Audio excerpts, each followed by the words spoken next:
welcome back to TellSamyra. So today is a follow-up to the video I did last week about manipulators. So I'm going to talk about how to spot the manipulators in your life. Now these can be people, your family, your friends, your associates, your co-workers, and I know some people say, oh my God, can my family possibly manipulate me? Of course they can, because that's one of the most trusting relationships you have, that and also a spouse, you know. And these people know that the person that's their victim is trusting of them, caring and loving. And yes, it's more easier to walk away from somebody who may have only been a friend for a few months or just some associate or a person you work with. But somebody that's as close to you as your family or a spouse, it's hard. And manipulators love that. So they come up with all these great schemes, to make you stay. And not everybody uses these following statements is a manipulator, but manipulators love when family members and other people just spew out this nonsense. Oh, there's nothing greater than family. Family is all you have. Your blood is thicker than water, and which could be if you come from a group of healthy people. But if you come from a family of scam artists and narcissists and other things, well, that may not apply to your family. So, use caution when you're listening to all these nice little posts on Facebook and IG, because it may not apply to you and your family.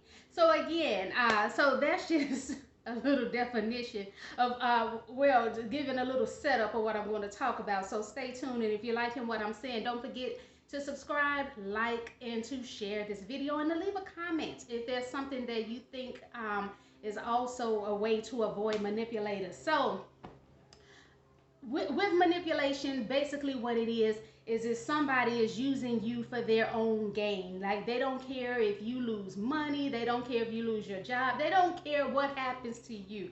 You're nothing. You're like worse than the little mat people put by the front of their door that they wipe off their dirt and rain and dog boo-boo, so they don't track it into their home.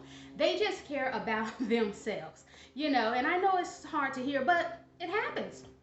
And you're probably listening to this video because it's happening to you, or you've done it and you just want to know the tips that I'm giving, so hoping your family and friends don't catch on so you can continue to manipulate them. Okay, so the first thing that I'm going to say, I know I'm a therapist, and I'm not just saying this because I'm a therapist, but if you have a history of being manipulated over and over and over again, you have to start looking at you, that you're the problem. Also, yes, the problem. Because everybody can get manipulated sometimes, but if it's always happening to you, you got story after story after story after story, which was my life, former life. So yeah, so this is how I know, and I needed therapy, and I've had therapy, as a therapist, I needed therapy. I was able to help people with a lot of different things, but it's harder to look at yourself and fix yourself, so you may need therapy, even if it's not from me, with me. Please go get therapy from somebody else, and I'm going to tell you why you may need therapy. Listen, hold on. The reason why is because if you have a history of being manipulated, it's probably because something in childhood, and I know therapists say that a lot, but just seeing a lot of people that I work with, I tell you, all these women, it's always goes back to childhood. I can't name one that didn't. And I've been working with women for years, and it always goes back to childhood, even when they think it don't. Then we start talking, and that time my dad hit my mom in the eye and dragged her, but it was only twice it happened, so that's not domestic violence. So, but I don't know why I'm in an abusive relationship. Oh, you don't? Oh, okay, let's slow down a little bit. However, so yes, it usually comes from maybe you had a parent that trained you to just be quiet, to do what's said. You couldn't ask any questions. You couldn't have any comments that didn't line up with your parents' thinking, sit down, better to be seen than heard. All these kind of crazy, unhealthy things, whatever it may have been in your life. Sometimes the story is a little different, but it still goes back to dysfunctional families, and something is made it where you don't love yourself enough to stick up for yourself. And I see this a lot, because I used to say this, and I see it with clients. They'll say, well, I know this person is doing me wrong. Everything in me is telling me, and I've just seen it over and over. They keep stealing my money. they keep playing different tricks on me, talking about me behind my back, then I'm like, well, why'd you stay? And they're like, because I don't want to hurt their feelings. Oh, if I say this or do that, if I say stop, or if I don't call them anymore, that's going to be mean. I don't want to hurt them. Stop. Let me tell you right there, that lets me know it's always about us. It's never even though we lie and say we really care about others, all this much, yes we do, but not that much. It always goes back to us. What that person is really saying is this, but it takes a while for me to really get it, but it's really this: Samyra, I am so scared that if I stick up for myself, that person is going to undercover my core belief, that what I believe deep down about myself, that I'm not good enough. They're going to abandon me. And maybe somebody, I don't know this consciously, but my parents abandoned me, or my caretakers abandoned me, or they were there and it felt like they were abandoning me because they weren't paying me attention and using me to be the parent for my little siblings, whatever it is, and I'm scared they're going to abandon me. So even though they treat me like crap, I would prefer to have this than them abandon me. Or some people have fear of other people raising their voice at them because they're like, I just can't handle confrontation. But really, that's all about fear. So that person, because nobody wants to admit that they're fearful, and it's hard to say it, so they don't want to admit that they're fearful of being yelled at because of the childhood situations, probably were abused physically or emotionally. They don't want that. It's uncomfortable. It's so much anxiety provoking in them. They don't want to deal with the confrontation. None of that is about the person that's manipulating them. That's all about that person that's being victimized. And so they have a fear that somebody may actually physically abuse them. They're scared that they're not going to know what to do. So people make up all these excuses. Oh, I don't want to hurt them. I don't want to do this to them. No, sweetie, it ain't about them. It's about you. Deal with the fear, and that's why therapy can help you. And I do want to give a little disclaimer. This video is not for people that, if you're dealing with people that are physically abusive to you, because I don't want anybody to turn up on you and beat you up and possibly hurt you to the point that you are not yourself anymore or being killed. I do not want to say that. So this is not the video. If that is the case, I have videos on domestic violence. Please see those because you can get help. You can call the police. There's other things to do. But if you know that Pookie or Tim or even Sheena, because it can be women abusing men, is going to shoot you or do something like that because you're following this, please, honey, this is not the video. You can like it and thumb it up, but please find the video that best suits you, and that is my domestic violence videos. So after you get the therapy, and I do offer therapy sessions, you can see that in the comments section below. VisiBook, you can reach me to book a session, but like I said, if you don't want to go with me, that's fine. I got clients. You can go with BetterHelp, call your insurance company, and get some referrals. Also, another thing that you can do is reduce your reaction. This is so hard because these people, they don't want to take responsibility. Some of these manipulators, they want to blame you if you come to them about a problem, or they want to deny and gaslight you. Oh, you're crazy, it's not me, it's always you. That kind of stuff. In the past, you probably gone back and forth and justified. It was like, no, remember this day, October 19, 2015, you said that. Look, they know this, they know what they're doing, they're playing with you, so don't fall for it. As soon as you go to this person, you already know that they are a manipulator and not going to take responsibility. Practice breathing, whatever it is, grounding yourself to the present moment, feeling your feet on the ground, getting comfortable within your body so you can have this conversation. And what it would go is, let's say you go to the person and you say, hey, you didn't pick me up when you said you were. I was outside in the rain for an hour. And they're like, well, remember that time years ago, blah, blah, blah. What you can say is, look, let's stay focused. I don't appreciate that. Don't do it again. Then they're like, well, this didn't forget you. Blah, blah, blah. It's okay to walk away if that happens. And you can also let the person know, again, you're not going to long justification, just less reaction. I can see that you're not ready to have this conversation. So perhaps we can do it at a time when you're not screaming. I can't hear you when you're screaming for me. That's unacceptable. And you walk away. You do your best, and if you can't walk away, somebody's blocking the door or something, or whatever, or for whatever reason you can't escape out the car, you can use something that's the broken record technique, meaning just continue to repeat yourself. Like if they continue to say, oh, you're dumb, you're dumb, you're dumb, call me by my name. That would be the broken record, and they'll just keep saying whatever. You don't engage in all that. You stay focused and on topic. If that, oh, you this and this, call me by my name. And then they just keep on, call me by my name. You know, you just keep on going over. Or and if they're saying, well, you should do this, you should do this, and you told them no, you just keep saying no, no, no, whatever. You're getting some control because narcissists and other manipulators, because not every manipulator is a narcissist, they love to get that reaction from you, a negative reaction, so they can be like, oh, you see, telling bystanders, you see, that person is crazy. I don't know what triggered them. You know, they'll do something that you know is negative because you ask them to stop, but they'll wait until they get in front of other people who don't know the backstory. So then when you go off, then it's like, well, see, I've been telling you she's crazy.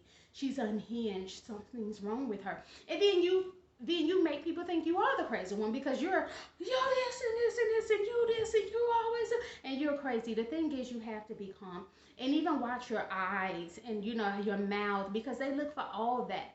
I've noticed this with narcissists. They watch your body language because they're so in need of getting some negative supply from you. They even want to watch your eyes. So if they say something to you and they know they're trying to push your buttons and you do this, for them, that's like, yeah, I got her. Or if you're like, oh, even with your mouth, or, oh my, what?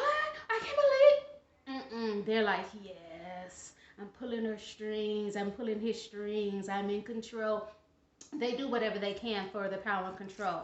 And so again, the way you keep that is that you make sure that you maintain your calm and everything. And another thing that I wanted to say about therapy, one thing that is important, Jordan Peterson, who's a famous Canadian psychologist, always says that when people are frequently in abusive situations, even if it's romantic or just even friendships, associates, it is because a lot of times they're naive and they don't want to understand that there's evil in the world. These are the people who's like, oh, there's no such thing as an evil person. Oh, there's no such thing as a bad person. At the core, we're all good. We're all children of God, of the Most High. These people just haven't had their lights shined upon them. And I know if I just continue to allow them to abuse me, some of my life is going to transmit itself into that person and the good is going to come out. They just need a little bit more time that Jesus may come in. Look, everybody don't want your Jesus. Everybody don't want the good of your universe. Not everybody is like that. And I try to tell church people that you got to understand, not only was Satan, and I believe it was 1/3 of the angels kicked from heaven, and Satan is mad, it says in the Bible, because he knows his time is short. Do you not know that those spirits are coming around that's on this earth, that is in people doing stuff, whatever you believe? I ain't here to argue with you because I'm going to stand on what I believe. So you got to understand, this is a spiritual thing as well, that these people want to control you. Who wants to control you but the evil, but the wicked force? I mean, come on. So yes, that's another reason why you need to therapy, to get at the root of what's causing you to be in these situations. A lot of that core belief, what you believe about yourself underneath. I'm bad, I'm no good, I'm crazy, I'm weak, I'm powerless, I'm defective in some way. All that kind of stuff is what you believe at your core, and the reason why you continue to get in these relationships. So again, that's therapy, less reaction. You can walk away, come back at a later time if you have to, if you can't just escape this person forever. Also, another way that you can win against these manipulative people is to say no and mean it. A lot of times, even you can see sometimes with parents, they wonder, why is my kid so out of control? They just want me to do whatever they want to do because your child's a manipulator. Oops, I hate to tell you. Even children learn how to manipulate at an early age, People going to do what they can to try to get over. And I know some people may be sitting at this video, oh, Samyra, that's not right. People shouldn't be. But I don't care about the shouldn't be. I like to deal with what is. And the thing is people will do only what you allow them to do. And the thing is that if you feel that way, you should ask yourself, why do you continue to allow this behavior over and over and over? You may leave this relationship, but then you get in this one and then leave that one and go to the next one, and it's all negative, and it's just a negative cycle of abuse, and the only person that's constant in that relationship is you. All right. So Yes, so standing on your no. I had a friend in college. At first I didn't know. A lot of times with manipulators, you don't know who they are because they come and they're nice. They don't come with the horns looking like they're evil and all, They, of course, they've learned how to perfect being nice and charming because who wants to get in a relationship or friendship, whatever, with someone that's nasty and rude up front? So this is how they will you in. So she would ask me if I could dye her hair. I would dye her hair. Oh, can you ride with me here? Let's ride with me there. Okay, I'll go with you. I was always with her, going with her, doing, helping with the hair and all this other kind of stuff. But I noticed even if I asked her to take me up the street to Walmart, even to give her gas, she'll tell me yes, but at the last minute change her mind and she got something to do. And I know it wasn't true because we stayed in the same quad with our own room. So she in the next room next to me. So, but it started to be a pattern. And then so day I just told her, look, I'm not dyeing your hair anymore. Anytime I ask you for anything, it's no. You asked me to go cities over with you to help you clean out your mom's house. Your mom was losing the house. You wanted to get what you could get. It was roaches everywhere. She told me cockroaches, but where I was from, there was roaches. I didn't know they was like those kind of roaches anyway. And I'm helping her shake stuff, but she couldn't do nothing for me. And this is where I mean stand on the nose. So of course she was like, "Oh, I'm sorry you feel that way," but never really taking responsibility for it. Sorry you feel that way is nothing to me. And so that's I feel that way. It's no sorry because you did A, B, and C, however. And so like maybe a few weeks later, she was like, "Oh, hey Samara, can you dye my hair?" And I'm like, we've had this conversation. I will not be dyeing your hair." So that's what I mean to stand on the no because even kids know when you're the type of person who won't stand on your no. So that's why they'll tantrum for like 5, 10 minutes because they know that you can not hang on and hold on to what you said. They be like, I can wait her out. I'll just tantrum 10 minutes and she'll be done. So your kids is manipulating you. So yeah, you tell somebody I'm not loaning you money anymore, don't loan them money.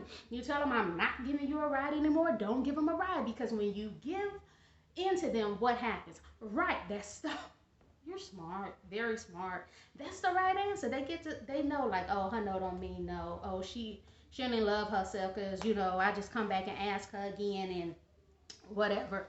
One way, if you know you have a hard time saying no and you don't know what your boundaries are, what you will allow, what you won't allow in relationships, write them down. You can write one section down what your boundaries are for your kids, romantic relationships, your boundaries at work, your boundaries for your friendships, and then right after that, right underneath each of those columns, the consequences of people breaking those boundaries, and you have to learn to stand on those boundaries. And the thing is, a lot of these tips I can give you, and you can go to other channels and get them, but if you don't get that therapy, meaning if this is something that's ongoing for you, you're not going to be able to apply these things because you're going to start telling yourself, I don't want to hurt their feelings, which really means, oh, I'm fearful they're going to abandon me.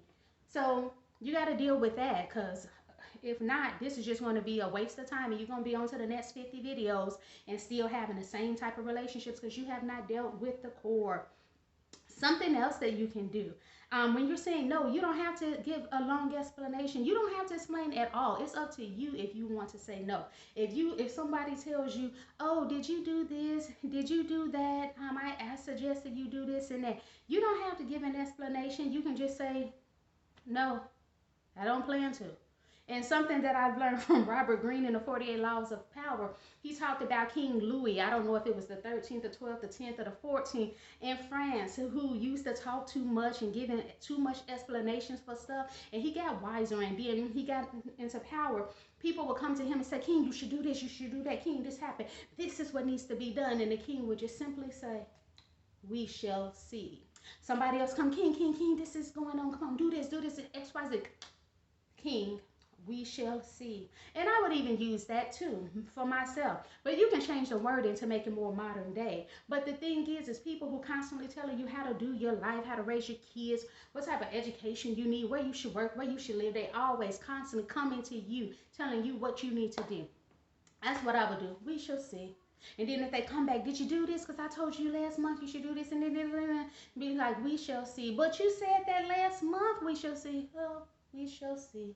You know, I'm not going into no long explanation with you, because as soon as you start giving these explanations, these long explanations, to me, it puts you in the place of a child, where you are a child with this, what is this? Tyrannical, I guess that's the word, parent. This tyrant as a parent, and you're, oh, this is what happened, and I gotta justify myself so I don't get in trouble. No, you're not. What bills you pay? Go sit down. Another thing to deal with manipulative people: stop trying to change the manipulated. What I mean by this is, when, like Maya Angelou said, when people show you who they are the first time, believe it. A lot of times, people that are naive and continue to get in these abusive relationships, they always got this hope for change. This person can be changed. They can do better. Maybe they got a mental illness. Maybe I just need to be more patient. Maybe they just need some therapy. First off, stop trying to change this person. Has this person told you they have a mental illness? Do you have a degree of mental illness? How are you diagnosing somebody with mental illness and you don't even have a degree of mental illness? That's another story time. But then it's like, you're saying this person can change, but you've also said this person has never acknowledged that they're doing anything wrong. People do not change until they start to develop that first step of acknowledging there's something wrong. So yeah, maybe you are a little controlling, and maybe have not, and a bit delusional, because nobody's told you they want to change, but you come up with this grand idea for change, and nobody's mentioned this except for you.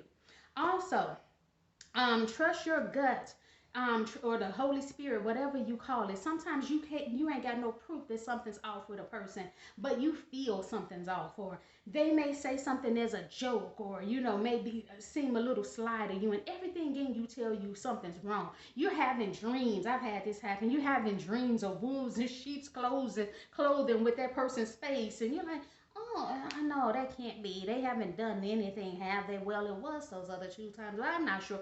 Trust your gut and your Holy Spirit that you are getting messages when something is off. You don't always have to have a whole bunch of research. And of course, when it goes wrong, you're like, oh, I already knew, because someone in me was telling me. Well, how about you listen to that when it happens? Another way to deal with these manipulators: limit your contact. You don't always have to ghost a person, which, if it's negative, these people know what they're doing to you. So if you do ghost them, you don't owe them any explanations of what's going on. These people are grown. They know what they're doing to you. Have some type of exit plan. Okay, this person, like the ball game, 1, 2, 3 strikes, you're out in the all ball game. You have to have, when you know it's enough is enough. After 2 years, 1 year, 3 years, 4 years, you're still in this manipulative type of relationship. It's especially if it's some type of friend. You've made a choice, and this is your movie role. I look at life like a movie role, and you've decided to be the side person in your own film when you should be the lead actor or actress. So this is now becoming a choice, and also realizing they would not allow you to treat them. These manipulators, as soon as you did that to them 1 or 2 times, they would have been done with you.